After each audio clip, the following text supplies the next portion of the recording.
So here's my review of my 2019 Ninja 400 ABS edition, and I believe the color scheme's pearl gray, whatever you want to call it.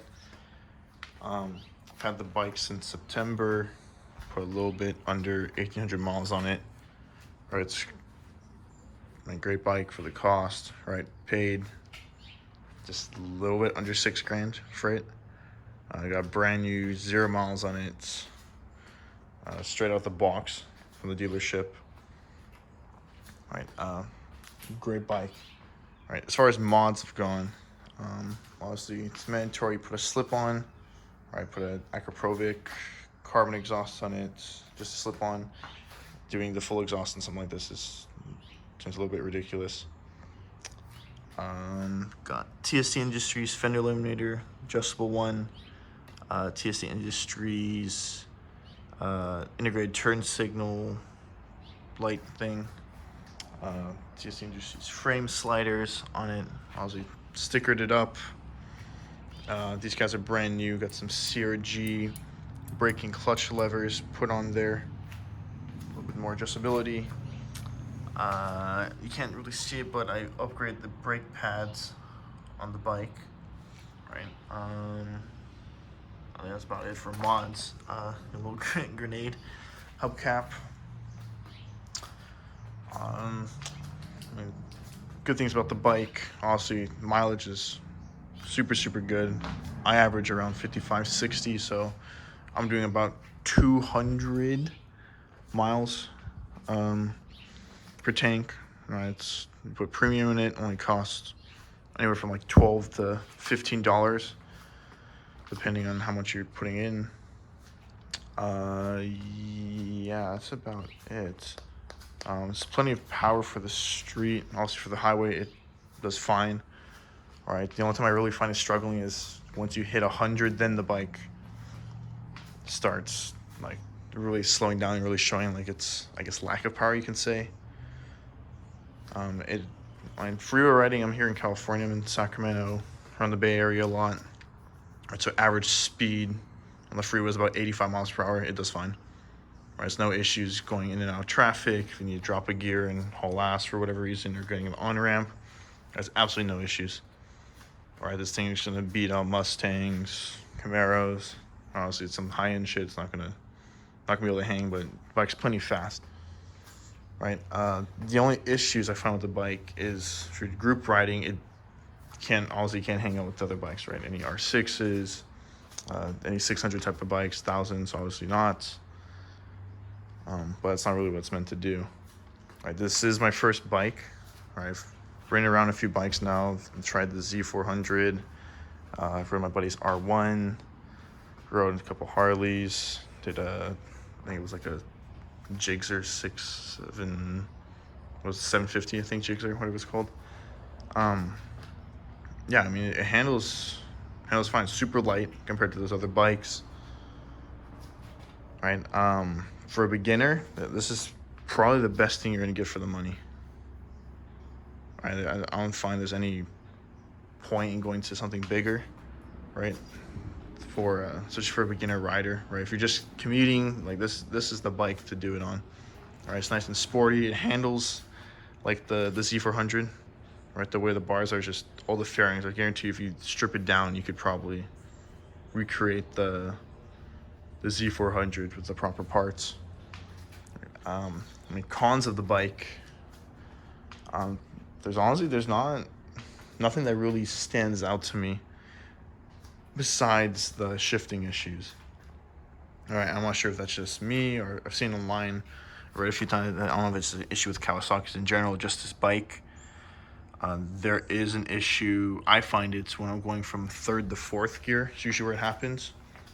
It won't shift up sometimes. Like I'll pull in the clutch, kick up, give it gas, and I'm just in a false neutral, and then it'll seems to kick down by itself back into third, and then it's pretty sure it's not good for the engine and the clutch, but only happens so often, or only a handful of times. Not too big of a deal. I'm going to do a second oil change on it a little bit early. All right, if you put like, I think it was like Kings, I think it's like purple or something like that, it helps with helps with the transmission issues. No problems with it electrically. I mean, it is a brand new bike, so I don't expect anything to go wrong with it, especially within the first like 5,000 miles. But let's show you here. Get the accurate read for the odometer. Actually, okay, I'm a little bit over. I'm at 1936 right now. If I mentioned this, don't buy the factory. Not factory, I should say the OEM charger. This is the official Kawasaki little socket thing. Bought directly from them because I had the little $15 off coupon. It's a complete waste of money. Right? All it does is just converts it to a cigarette lighter. You can have this directly wired in with little bullet connectors, and you just need to buy a cheap resistor off of Amazon. All right, you can't see it there. All right. Obviously, RAM mount is mandatory. Tank pad kind of helps with it. Let's see what else. All right, got the fender eliminator, got the light on there. Let me show you what it looks like with the turn signal. All right, the whole point of getting this kind of cleans up the back of the bike nicely. All right, I have a little, I think it's a sequential pattern. I think the resistor up there, the gray one, that one you can change the speed, but I find that's best speed. Notches up at the front nicely, at least for the first part. Let me see if I can do this. You can see the braking a little bit. Gotta reach over. All right, I have it flashed. I think it flashes 5 times, and then it goes solid. All right, got little reflector things on there.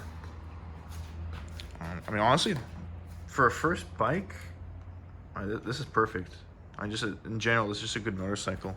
Right, for the money, for the cost, if you get one of these brand new or even used, or you can't go wrong. Right. I have crashed it one time. All right, I was pretty penny to replace stuff. The only things I didn't replace were, I think it's like this front fender, rear fender, whatever it's called. Didn't replace this because you could honestly just get a gray marker, some shit's fixing. Plus, this was like $130. I did replace this whole right side here. All right, 3 pieces. This bottom, it's like the middle cowling, and then upper piece. All right, and then I was had to buy like 1, 2, 3, 4, like 4 stickers worth of stuff. All right, that was almost $1,000 just to replace that. All right, actually, let me find. I have the old pieces there. Yeah, so they got pretty fucked up. Kind of just went to a ditch. Nothing too serious, but really messy crash. Right, Acura exhaust. I found it was the best sounding one, at least from YouTube clips. Definitely, it's one of the more expensive ones. Or I did want to do an Austin Racing exhaust, but I'm paying, I think like in US dollars is like almost 900 just for a slip-on. That was insane because it's the same price of getting the full system of this. I'm trying to think what else. Oh, that's pretty much it as far as the bike goes. Unless you just stickers. The only thing I do recommend doing is maybe a higher windscreen. At least for me, I am 6'3".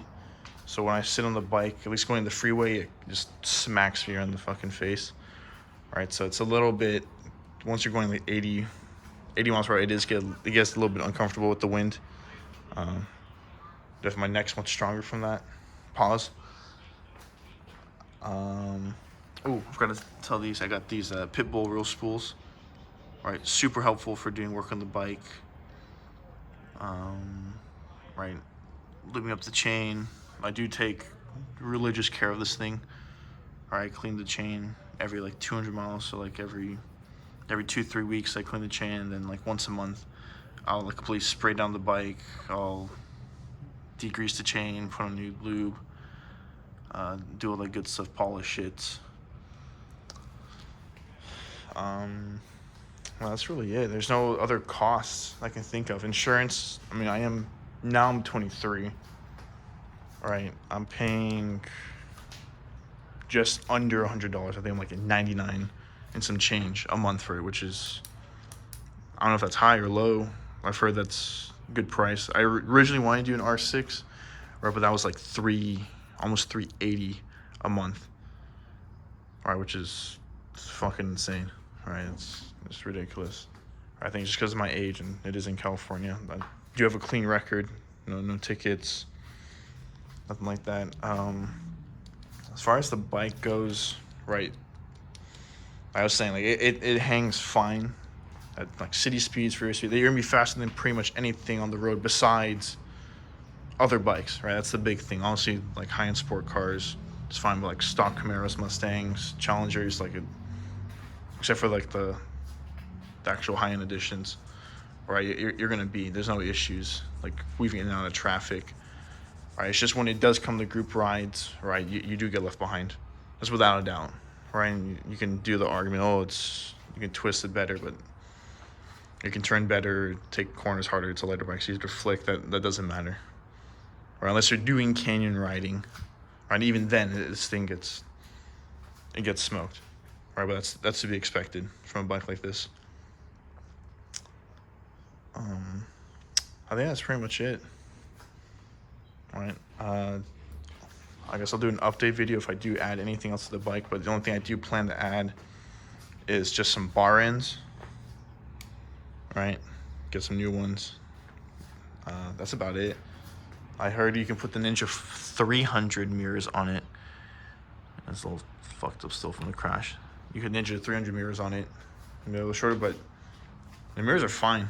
I mean, they are a bit wide, but they're supposed to help you see behind you, so definitely not complaining about them. I think that's it. I think that is everything with the bike. If you have any questions, right, just leave a comment, PM me on YouTube or whatever. Definitely plan on keeping this bike even if I do get a new one, just because this is its first bike, right? It's perfect. It's my baby. I'll do the backlight one more time just and I'll do a quick exhaust test for it, just so you can hear it. And it is in the garage, so honestly, count that if you are trying to listen. It is on an iPhone 11 camera, 11 Pro camera. But there you go.